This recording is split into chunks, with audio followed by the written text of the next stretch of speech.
Being a romance girly, the relationship between the hero and the heroine will always be my favorite part of a story.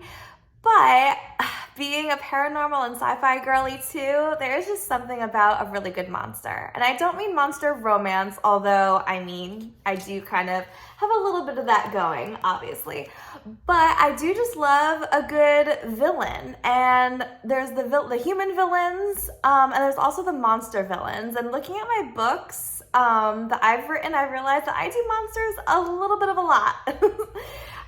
Each one of these books also has a human-ish villain, but they also have conflicts going on with monsters. In Beyond the Next Star, there is a giant ice fish that attempts to eat the heroine.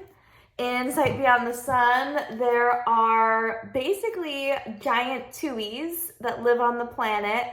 They are man-eating plants, like huge Venus flytraps that attempt to attack and eat both the heroine and the hero.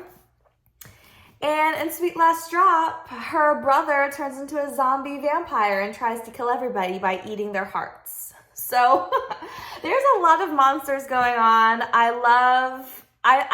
There's just something about monsters that I just can't get enough of. And the book, I think that who's done it best, that I have not written is Suzanne Collins in The Hunger Games. I love at the ending the mutts, the combination between the dogs and then the finalists, like the other contestants. And there's something about a monster when it's in theme with the book, when it culminates at the end and it brings the fear, the strife, the conflict all together in one last battle. I mean, I don't know if I was able to accomplish the way that Suzanne Collins did in my books, but I can only hope and pray that I did it as well, because if I did it just a little bit as well as she did it in The Hunger Games, then I did something right. So I hope you enjoy Monsters in Romance.